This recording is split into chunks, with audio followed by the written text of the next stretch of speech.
from appearing to us in the personage of Master W. Farad Muhammad, the long-awaited Messiah of the Christians and the Mahdi of the Muslims. We thank him for leaving paradise and coming to a place, that's in Mecca, coming to a place called Black Bottom, Detroit. Now, it got its name, Black Bottom, not because of the black inhabitants who were there, but there was a river at one time that ran through Black Bottom, Detroit, called the Savard River. But the French dried it up in the late 18th, somewhere around 1827, they dried it up. But it left a rich black sediment. However, in contrast, there was another rich black sediment that had settled there after they built it up and turned it into a sewer system. There was the black man and black woman. Our family, we were there because of the great migration running from the south to the north, running from our slave captors under Jim Crow and all those other crooked laws. We thought that we would come to the industrial north and find a better life. Oh, did we but find out it was just the same. So we had God come for us, and he worked on us for 3 years and 4 months in that place. Black Bottom was so bad, the crime rate was off the chain. Murder was, it's like going to get a sandwich. That's how murder was. I'm not going to go deep into that, but this is give you the background of why it was called Black Bottom. And our people were at the bottom, and we were black. And the thing of it is, God came to raise us up, and we thank him for coming in the personage of Master W. Farad Muhammad. And in that meeting, he was teaching so hard that people would line up outside the door. Well, there was one man that showed up. He had got word of this teacher teaching, and he wanted to see what it was all about. As a matter of fact, his wife, Mother Clara, showed up first. She came home and told him, go down there and check out this man. He's teaching something. He's into it, I'm not going to go into all of it verbatim, but just give you the overview. Yes. And he listened to his wife, so he said, you know what, I'm going to go down. He went down, and he said he recognized him on first sight. Why did he recognize him on first sight? Because as a little boy in the South, his father and both grandfather were both Baptist preachers. And they would teach the Bible, but he knew that something was missing. But when he heard Master Farad Muhammad teaching, the dots were connected. He said, that's the one. And at the end of the meeting, like we have at the end of the meeting today, we had what's called acceptance. Well, it was because of that meeting back then in the 1930s that this meeting is going on today. So when the procession had lined up and everyone walked up to shake the master teacher's hand, when this man got to him, he shook his hand and he looked him in the eye sternly and he said, I know who you are. And then the master teacher pulled him close and kind of whispered in his ear, yeah, but who know it but you? And kind of pushed him on. But it didn't stop there, because that exchange, that interaction is the reason that you and I are here today. So we thank that Georgia-born giant who recognized the God in person on first sight. He was born Elijah Poole, but because of the wonderful and magnificent work that he was and is doing to us today, he became known as the most honorable Elijah Muhammad. All praise is due to Allah for that wonderful, wonderful human being. However, let's go back to the book that most of us was raised up on. Let's go to the King James Version of the Bible. In the Bible, it says that confession is good for the soul. Brother Joseph going to confess. I did not meet Master Farad Muhammad. I did not meet the most honorable Elijah Muhammad. Matter of fact, I ain't meet none of the prophets in the Bible or the Holy Quran. But the man who's present today, he's acquainted me with every one of them and showed them how I'm connected to each one of them. And the man that I talk about here is our illustrious leader, teacher, guide, confidant, friend, the most famous Muslim on the planet, our champion, the Honorable Minister Louis Farrakhan. It is in their names I greet you all once again with the greeting words of peace. Assalamu alaikum. Happy Savior's Day. All praise is due to Allah. It's wonderful to be alive in Allah's universe. Because whatever I didn't get a chance to do yesterday, or what we didn't get a chance to do yesterday, he gave us another chance today to make the correction. Isn't that beautiful? Ain't nothing like having a pencil and it's got an eraser on it, right? You can erase all that stuff that you messed up and you can make the adjustment. Well, that's what we're doing today. Allah is our eraser, and we're going to want to try to make an adjustment in our lives and to those who we come in contact with that we can share this wonderful teaching with. So we thank you all for being here on time. Thank you for submitting to the check procedure. Very necessary. Know of a surety, if this is your first time, second time out, you're safe. You don't have to worry about that. We already covered the bases. We've removed all the articles that don't belong in the house. We've even checked the spirits. So I know I feel safe standing up here, because if you're sitting in a chair right now, your spirit and everything else was checked. So that means you had the right spirit to be here today to hear the truth of the most honorable Elijah Muhammad is given to us by the Honorable Minister Louis Farrakhan. So let me go on very quickly, because we have a wonderful lineup today. Oh, it's a treat. You're going to enjoy it. You're really going to enjoy it. I'm going to hurry up and get out of the way so y'all can, get to it. But before I go there, Final Call newspaper. I can say it's the baddest, the boldest, the most powerful paper on the planet. No other paper can hold a candlelight to this paper right here. Why? Because it has unadulterated truth in it. It hasn't been tampered with or diluted in any way. It has local, national, and international news. All you have to do is but take one home with you, open it up, and start with the keys to unlock. Every lock has a key or a combination, right? Well, the key or combination to this paper is, I implore us, start on page 19. Go immediately to page 20. Page 19 is the most honorable Elijah Muhammad. Page 20 is the Honorable Minister Louis Farrakhan. 2 pages over is our brother, may Allah be pleased, Jabril Muhammad. And then Mother Tanetta Muhammad is right across from there. Read through those, then go back and read the stories that we have compiled in here, and they all make sense. As a matter of fact, if you look at this, occupation and genocide or big business. Have you heard anything about that on CNN, C-SPAN, any of the news networks? Any of them talk about it like that? No, they create hysteria, but they don't clear it up.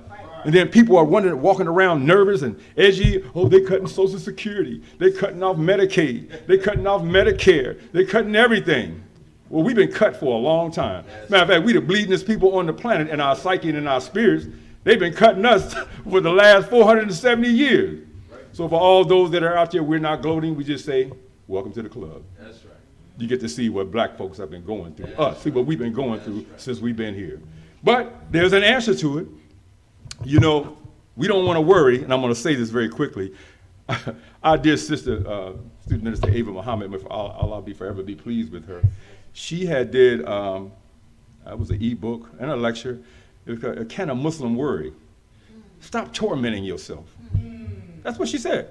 Yeah, beautiful piece. You can pull it up. I mean, you can take my word for it. But I lifted some of what she said about worry in the time that we've entered. And she talks about something called a worry wart. You ever heard that term? Yes. A worry wart. This is what she said. She said a worry wart. We constantly worrying about things that are going on around us. Some of them are real. Some are imagined. But nevertheless, it's causing us, distracting us from going to our real goal. And in it, she says, if we were to envision our success and our performance would be excellent. But we don't focus on our success. We're focusing on all the distractions that this world has to prevent. Everybody on TikTok, everybody on YouTube, these little short clips. I mean, some of the stuff is interesting, but it's not building our spirits and our character. Right. It's taking us away from what we should be doing. When's the last time you picked up the Quran? Don't raise your hand. It's okay. I got you. When's the last time you picked up the Bible and just really read through it, parsed it apart? Don't raise your hand. I got you. I understand. But put it down put down the TikTok and the social media stuff, X and Twitter or whatever you want to call it, all that. Just put it down and pick up some of God's words or some of the lectures of the most honorable Elijah Muhammad and the honorable Minister Louis Farrakhan. And watch and see that whatever you're going through, you start to see yourself calm down. You don't worry about it as bad. But then check this, she goes on to say, we are our own worst enemy because we appear to have not benefited from the prophets and messengers that have been among us, because we don't appear to undergo a change in our condition. And then the Quran teaches us that Allah never changes the condition of a people until they first make a change in themselves. So if you went out this past Friday, we have self-improvement, the basis for community development. That's a start. And we have a formula there that you don't have to pay. You don't have to have insurance to get it. It's a prescription. It's called self-examination, self-analysis, self-correction. Woo, that's powerful right there. Just them 3. And it leads us to our own self-accusing spirit. Self-accusing spirit means that when I can take the mirror and look at my own self and see my defects and not look at yours, I'm on the way to being elevated into oneness with Almighty God Allah. Isn't that a beautiful thing? Yes. I said me, now I made it personal, and each one of us has to make it personal. I go on to say, listen to this. This is Proverbs 23:7. For as he thinketh in his heart, so is he. Eat and drink, says he to thee. But this his heart is not with thee. So the enemy of this world will tell you, look, eat of the things that I'm giving you. In other words, take in what I'm telling you to do. Just do what I tell you to do. You'll be okay. No, not so. And we know that from our personal experiences. Every time we listen to the enemy, what was he telling us to do a couple of years ago? Take the jab. Take the shot. Come on, take the shot. But the Honorable Louis Farrakhan said, no, don't take the jab. Don't take none, because there's some other therapies. There's 14 therapies, 15 therapies that exist on the planet today that you don't need a shot. That's right. Really, all you do is get a shot of sunlight. Just go out in the sun. That's right. That'll help you. Y'all all right? Yes, sir. A little bit more. She says, she asked, do you enjoy worrying? Stop taking affliction as a natural part of God's plan. Think on that. She said, it's God's will. This is the person talking, or one of us talking. It's God's will. I'm just being tried. And she says, no, it's your will, and you just trying yourself. Huh? You all right? Yes, sir. You know how it is? You ever hear that saying, oh, you picked up a rock that nobody asked you to carry? Wow. Come on. I mean, if the shoe fit, I'm not going to look. I'm not going to look. It says some of us feel better when there's a problem, because if it distracts us from our goal. You know how it is when you know you're supposed to be doing something, you start making up excuses. Yeah, well, I was going to do it, but and the list is endless. And some of us are such worrywarts that if we don't see a problem, we make one. So when you are a worrier and you tend to be worrisome and make a nuisance of yourself. Wow. General Order number 9 says, to allow no one to make a nuisance on or near my post. Yes. Woo, we're going somewhere just real quick. So when you come in a room, you darken the atmosphere rather than brighten it. You almost need an orange cones around you because you are an emotional danger zone. We're never going to get there. We're never going to make it. It's not going to happen. I never get well. I'll never lose weight. I'll never have money. I'll always have this box in my box. And then she goes on to say, you need a big sign that reads negative, self-defeating, incapacitated, and ready to bring you down with me. Keep your distance. Woo! Wouldn't that be a wonderful thing with people like that? If we saw them coming, be like, uh-oh, let me go. Here comes some danger, and get out of the way. Well, they don't have to have signs around them, because we see from our own experiences what that's all about. So I close out with this. Some words from the Honorable Minister Louis Farrakhan. And he talks about our needing to re-educate ourselves, because studying is where the answer to our problems start. The more we walk around thinking we can get the answer to what we want using our own idea of what it is, when God has come and left one in his stead to show us the way. The only time we get in trouble, I remember the Honorable Louis Farrakhan said that anytime he put his foot down where the Honorable Elijah Muhammad put his foot down in the spiritual sand of life, yes, he had success. He only got in trouble when he stepped outside the footprint of his teacher. So here we are. And he says that at the root of every civilization is a knowledge, inherent in which is an idea that gives energy and direction to that knowledge. But if the idea at the root of that knowledge and civilization is finite, then the word that comes as a result of that knowledge is also finite. It has an end. So if we continue to listen to the world and let them guide us, we're going to have our ultimate end probably before we need to. So we have to continue to hear God's man in our midst, the Honorable Minister Louis Farrakhan. Listen to this, family, and I close with this. He says, happiness comes when a person understands their purpose for existence and they fulfill that purpose. And when one fulfills his or her purpose in life, the soul is satisfied. Go ahead. That soul has unspeakable joy. So I poll us, not looking for an answer. When was the last time you had unspeakable joy? Just let that marinate, let that simmer. But if you want it, continue to hear the life-giving teachings of the Honorable Elijah Muhammad as represented by the Honorable Minister Louis Farrakhan.